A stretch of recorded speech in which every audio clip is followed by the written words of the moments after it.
Assalamualaikum warahmatullahi wabarakatuh. Perkenalkan, nama saya Nur Aziza dengan NIM 22022222076 dari AP Reguler 2. Video ini saya buat untuk memenuhi tugas mid semester mata kuliah akuntansi sektor publik. Adapun judul materi yang akan saya presentasikan dalam video ini berjudul mengenai teori dan konsep penganggaran sektor publik dan perbandingan antara sektor publik dan sektor swasta. Yang perlu kita ketahui, apa itu anggaran? Anggaran adalah rencana kegiatan yang dipresentasikan dalam bentuk rencana perolehan, pendapatan, dan belanja dalam satuan moneter. Ini mencakup rincian seluruh aspek kegiatan yang akan dilaksanakan termasuk rencana pendapatan dan pengeluaran yang akan berlangsung dalam kurun waktu 1 tahun.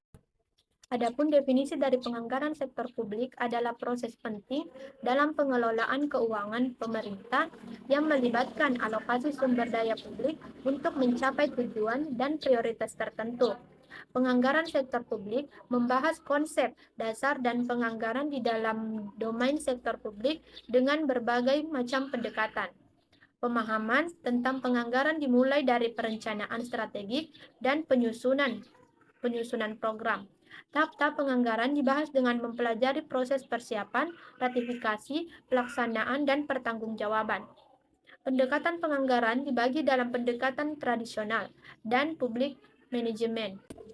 Untuk memahami penganggaran sektor publik, perlu memahami teori dan konsep dasar yang membentuk landasan operasionalnya. Ada dua teori yang dikemukakan di sini. Yang pertama yaitu teori perwakilan. Teori ini berpendapat bahwa anggaran sektor publik mencerminkan preferensi dan prioritas masyarakat yang diwakili oleh pemerintah. Prinsip demokrasi berperan penting dalam teori ini. Dan teori yang kedua yaitu teori manajemen keuangan. Teori ini berfokus pada efisiensi, efektivitas, dan akuntabilitas dalam pengelolaan sumber daya publik. Konsep seperti value for money dan base value sering kali menjadi fokus dalam teori ini. Adapun tahapan-tahapan dari penyusunan anggaran terdiri dari 4 tahap. Yang pertama, penetapan strategi organisasi, visi, dan misi. Tahap ini melibatkan pengembangan visi dan misi organisasi yang jelas dan spesifik, serta identifikasi sumber daya yang dibutuhkan untuk mencapai tujuan tersebut. Dan yang kedua yaitu pembuatan tujuan. Tahap ini melibatkan pengembangan tujuan yang spesifik, realistis, dan dapat diukur serta pengidentifikasian kinerja yang akan diukur untuk menentukan kesuksesan organisasi. Yang ketiga, penetapan aktivitas. Tahap ini melibatkan pengembangan rencana operasional yang jelas dan spesifik, serta pengidentifikasian aktivitas yang dibutuhkan untuk mencapai tujuan organisasi. Dan yang keempat yaitu evaluasi dan pengambilan keputusan. Tahap ini melibatkan evaluasi, rencana operasional, dan pengambilan keputusan yang tepat untuk mengatasi hambatan dan perubahan yang terjadi selama proses penyusunan anggaran. Selanjutnya, perbandingan antara sektor publik dan sektor swasta. Sebelum melangkah ke pembahasan selanjutnya, kita perlu mengetahui apa itu sektor publik dan sektor swasta. Sektor publik adalah sektor ekonomi yang menyediakan berbagai layanan pemerintah kepada masyarakat.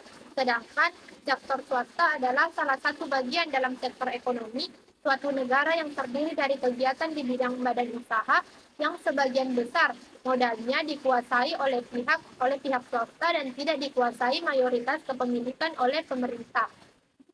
Perbedaan utama antara keduanya adalah kepemilikan dan pengontrolan. Lihat dari segi perbedaan, yang pertama yaitu tujuan organisasi.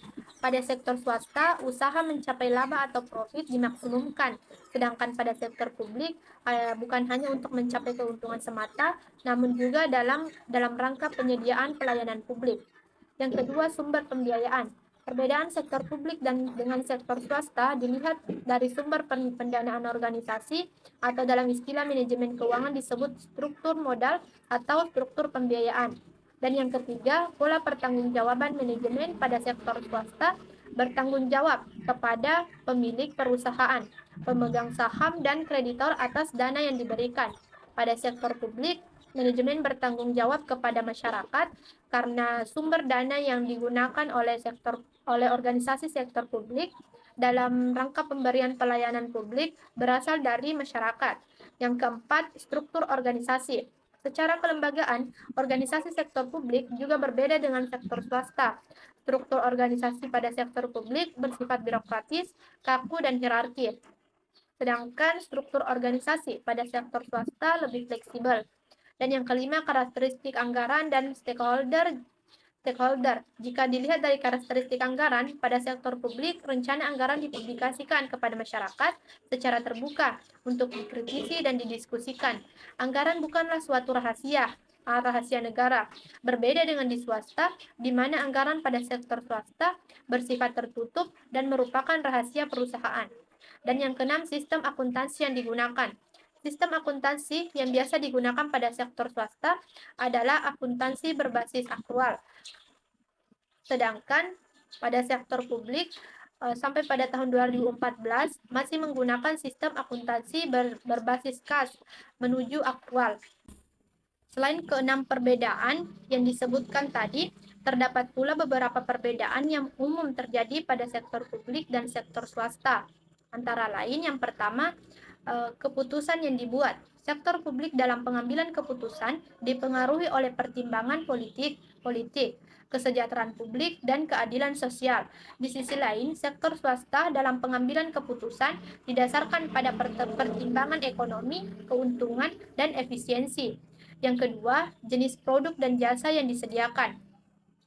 Sektor publik biasanya menyediakan barang dan jasa yang berorientasi pada kebutuhan dasar masyarakat, seperti pendidikan, kesehatan, keamanan, dan infrastruktur publik.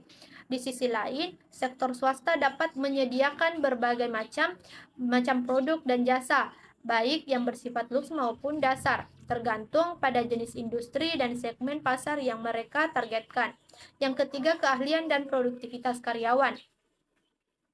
Sektor publik seringkali memiliki pegawai yang memiliki keahlian dan keterampilan yang lebih beragam karena tugas mereka meliputi berbagai bidang.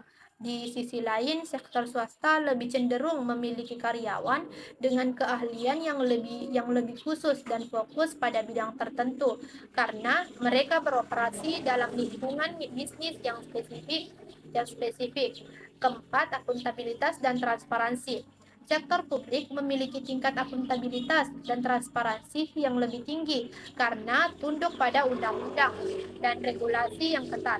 Di sisi lain, sektor swasta memiliki tingkat kebebasan yang lebih tinggi dalam operasinya, tetapi juga menghadapi tekanan dari pasar, pesaing, dan pemangku kepentingan lainnya.